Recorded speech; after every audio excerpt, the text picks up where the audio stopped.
Hello, welcome to the Power of No in our month of November. My name's Carol Cool, and this is the episode. Hello, it's the episode 11:9 for our Power of No in the month of November. So happy to have you with us. Today, we're going to talk about how do we say no to our children, or can we say no to our children?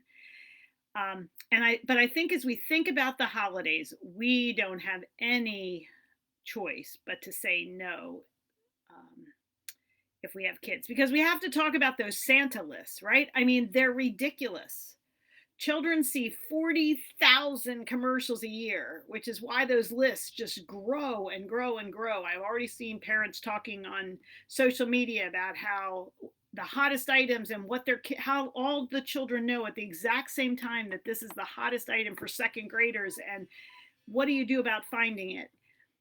And so we do need to talk about that, because I can remember as a kid, I'm old school. So it was the Sears wish book with all the toys.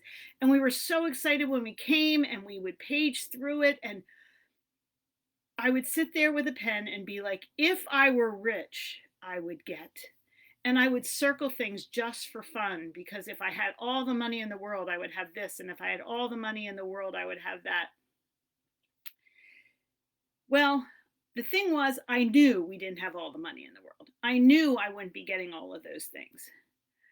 And I think one of the things that we need to remember when it comes to the power of no is that it's okay to say no to our children, whether it's about presents that they want or whether it's about other things elsewhere in life. We need to be strong enough to say no to them. It will not scar them if we do it kindly and firmly and consistently in about certain issues. As a side note, you really can tell your children they're wrong too. I mean, it will not damage their self-esteem, but it might save them from a lifetime of embarrassment if they grow up still believing that pygmies are baby pigs. So we need to give our children the benefit of the power of no. So they need you to be their parents. Your children will get lots of friends all through their lifetime, but they need parents who are parents. And so that's what part of your job is, to set healthy limits for your children.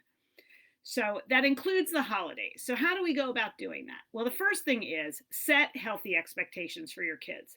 You need to frankly tell your children what Santa's budget is. If they're old enough to understand pricing. You may need to tell your children that there's a limit to the number of gifts, if that's a better way to help them understand. But we need to set those limits. We also need to be willing to say no the first time something comes up that we know isn't going to happen. And that could be a gift, or it could be an event they want to do, or a party they want to go to if they're teenagers, or whatever. If you know the answer is really going to be no, cut it off right at the beginning. Say, that's not going to happen. Because otherwise, you're kind of letting them keep talking about it. You're doing the we'll see. If you know we'll see is going to be the answer is no, tell them no ahead of time. That's the only fair thing for them. I mean, otherwise, they are going to keep cajoling you or Santa every time they visit him in the mall, so that they can see if they can get out of you what they want. And then you need to hold to your limits. Clearly stated limits help curb oversized expectations, and they help to hopefully eliminate the inevitable letdown when you haven't said no in the beginning. And so they are really expecting that special gift, or to be able to attend that event, or that do that thing. And they don't find out to the time when it happens that it's not happening. So you'll save yourself the meltdown, as a matter of fact, if you just set those limits right from the start. So what I want you to do, because the thing that makes this hard is that our kids may not appreciate our no in many stages of life and for many reasons. So I want you to repeat after me. I am not a bad mother or father if you're a father. I am not a bad mother if I don't buy my child everything they want. I am not a bad mother or father, even if they tell me I am. I can be a parent who sets limits. So be one. Be a parent who sets limits and help your kids to understand ahead of time what to expect when the holidays come, so that you hopefully eliminate some of the extra trauma and drama that can invade a holiday. Hey, have a great day. We'll see you here again tomorrow.